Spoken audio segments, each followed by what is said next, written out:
ನೋಡಿ, ನಿನ್ನೆ ದಾಖಲೆಯ ಬಜೆಟ್ ಅನ್ನು ಸಿಎಂ ಸಿದ್ದರಾಮಯ್ಯನವರು ಘೋಷಣೆ ಮಾಡಿದ್ರು. ಗ್ಯಾರಂಟಿ ಸ್ಕೀಮ್ಗಳ ಕುರಿತಾಗಿ ಕೆಲವೊಂದಷ್ಟು ಹೇಳಿಕೆಗಳು ಕೂಡ ಬಂದಿತ್ತು. ಆ ಎಲ್ಲಾ ಹೇಳಿಕೆಗಳನ್ನ ದೂರ ಹೋಗಿಸಿ ಎಲ್ಲಾ ಒಂದು ಕ್ಷೇತ್ರಗಳಿಗೂ ಕೂಡ ನ್ಯಾಯವನ್ನು ಒದಗಿಸುವಂತ ಕೆಲಸವನ್ನ ಕೂಡ ಮಾಡಿದ್ದಾರೆ. ಈ ಸಂದರ್ಭದಲ್ಲಿ 16 ವರ್ಷದೊಳಗೆ ಯಾವೆಲ್ಲ ಮಕ್ಕಳಿದ್ರು ಆ ಎಲ್ಲಾ ಮಕ್ಕಳಿಗೂ ಕೂಡ ಕಂಪ್ಲೀಟ್ ಆಗಿ ಸೋಷಿಯಲ್ ಮೀಡಿಯಾವನ್ನ ಬ್ಯಾನ್ ಮಾಡಿರುವಂತದ್ದು. ಈ ವಿಚಾರ ಇದೀಗ ಚರ್ಚೆಗೆ ಗ್ರಾಸ ಆಗಿದೆ.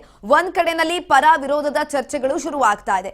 ಇದನ್ನ ಕೆಲವರು ಒಪ್ಕೊಂಡಿದ್ರೆ ಇನ್ನು ಕೆಲವರು ಬೇಡವಾಗಿತ್ತು. ಇದನ್ನ ಹೇಗೆ ಇಂಪ್ಲಿಮೆಂಟ್ ಮಾಡ್ತಾರೆ, ಎಲ್ಲ ಏಜಿನ ಮಕ್ಕಳನ್ನ ಹೇಗೆ ಗುರುತಿಸ್ತಾರೆ ಅನ್ನುವಂತ ಒಂದು ಕ್ವಶನ್ ಅನ್ನ ಕೂಡ ರೈಸ್ ಮಾಡ್ತಿದ್ದಾರೆ. ಬಜೆಟ್ ನಲ್ಲಿ ಈ ಕುರಿತಾಗಿ ಮಹತ್ವದ ಘೋಷಣೆಯನ್ನ ಮಾಡಲಾಗಿದೆ. 16 ವರ್ಷದ ಒಳಗಿನವರಿಗೆ ಸೋಷಿಯಲ್ ಮೀಡಿಯಾ ಕಂಪ್ಲೀಟ್ ಆಗಿ ಬ್ಯಾನ್ ಮಾಡಿರುವಂತದ್ದು. ಬಜೆಟ್ ನಲ್ಲಿ ಮಹತ್ವದ ಘೋಷಣೆಯನ್ನ ಮಾಡಿದ್ದಾರೆ ಸಿಎಂ ಸಿದ್ದರಾಮಯ್ಯ. ಮಕ್ಕಳ ಸುರಕ್ಷತೆಗೆ ಸಿಎಂ ಸಿದ್ದರಾಮಯ್ಯ ಮಾಸ್ಟರ್ ಪ್ಲಾನ್ ಅನ್ನ ಮಾಡಿಕೊಂಡಿದ್ದಾರೆ. ಮಕ್ಕಳಲ್ಲಿ ಹೆಚ್ಚುತ್ತಿರುವ ಮೊಬೈಲ್ ವ್ಯಸನಕ್ಕೆ ಬ್ರೇಕ್ ಅನ್ನ ಹಾಕೋದಕ್ಕೆ ಸಿದ್ದು ಸೂತ್ರವನ್ನ ರೆಡಿ ಮಾಡಿದ್ದಾರೆ. ಇನ್ಸ್ಟಾಗ್ರಾಮ್, ಫೇಸ್ಬುಕ್ ಬಳಕೆಗೆ ಕಟ್ಟುನಿಟ್ಟಿನ ಕಡಿವಾಣ ಬೀಳುತ್ತಾ? ಹಾಗಾದ್ರೆ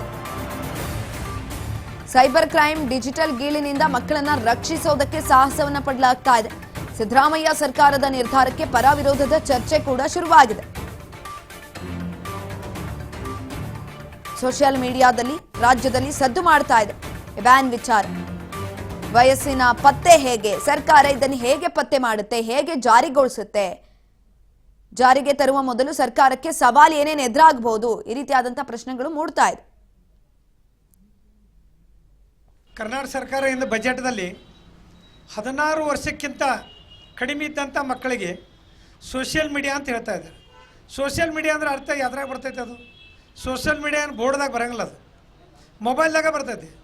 ಮೊಬೈಲನ್ನು ಬ್ಯಾನ್ ಮಾಡಿದಂಥ ವ್ಯವಸ್ಥೆ ಇದೆ, ಸ್ವಾಗತ ಮಾಡ್ಕೊಂಡಾಗಿದೆ. ಎಸ್, ಆದ್ರೆ 16 ವರ್ಷಕ್ಕಿಂತ ಮಕ್ಕಳಕ್ಕಿಂತ ಅಲ್ರಿ, 2 ವರ್ಷದ ಮಗು ತಾಯಿ ಹಾಲು ಕುಡಿಸೋದು ಬೇಕಾದ್ರೆ ಬಿಟ್ಟರೆ ನಡೀತೈತೆ. ಮೊಬೈಲ್ ಕೊಡಲಿಲ್ಲ ಅಂದ್ರೆ ಅದು ತಾಯಿ ಹಾಲು ಸರ್ ಕುಡಿಯೋಲ್ತು, ಎದೆ ಹಾಲು ಕುಡಿಯೋಲ್ತು. ಅಂಥ ಪರಿಸ್ಥಿತಿಯಲ್ಲಿ ಈ ಮಕ್ಕಳ ಮೈಂಡ್ ಸೆಟಪ್ ಆಗಿಬಿಟ್ಟದೆ. ಮತ್ತು ಇಲ್ಲಿ ಕ್ಲಾಸಸ್ಸು, ಶಾಲೆಯಲ್ಲಿ ಕ್ಲಾಸಸ್ಸು ಸಹಿತ ಸಂಪೂರ್ಣವಾಗಿ ಎಲ್ಲ ನೀವು ವಾಟ್ಸಪ್ದಲ್ಲಿ ಕಳಿಸ್ತಾರೆ. ಮುಂದೆ ಬೆಳಗ್ಗೆ ಏನು ಮಾಡ್ಬೇಕು ಅನ್ನೋದನ್ನು, ರಾತ್ರಿ ಏನು ಹೋಮ್ವರ್ಕು ಸಹಿತ ಮೊಬೈಲ್ದಲ್ಲಿ ಕಳಿಸ್ತಕ್ಕಂಥ ವ್ಯವಸ್ಥೆಯನ್ನು ಇದನ್ನು ಕ್ಲಾಸ್ ಎಲ್ಲ ಚಲೋ ಬಿಡೋದು.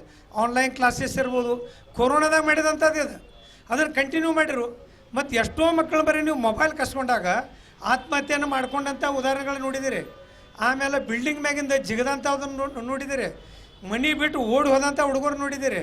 ಕಡಿಕ ಪಾಯ್ಜನ್ ತೊಗೊಂಡಂಥ ಹುಡುಗರು ನೋಡಿದ್ದೀರಿ. ಇದನ್ನು ಬಂದ್ ಮಾಡಿದ್ದಕ್ಕೆ ಸ್ವಾಗತ ಮಾಡೋಣ. ನಾಳೆ ಅನಾಹುತ ಜವಾಬ್ದಾರಿ ಯಾರು? ಇದಕ್ಕೇನು ನಿಮ್ದು ಹೇಳಬೇಕಲ್ಲ. ಈ ಸಾಮಾಜಿಕ ಜಾಲತಾಣವನ್ನು ನೀವು ಬಂದ್ ಮಾಡ್ತೀರಿ. ಎಸ್, ಸಾಮಾಜಿಕ ಜಾಲತಾಣ ಅಂದ್ರೆ ಯಾತ್ರಾಗ ಬರ್ತದೆ ಸಾಮಾಜಿಕ ಜಾಲತಾಣ, ಅದೇನು ಇದ್ರಾಗ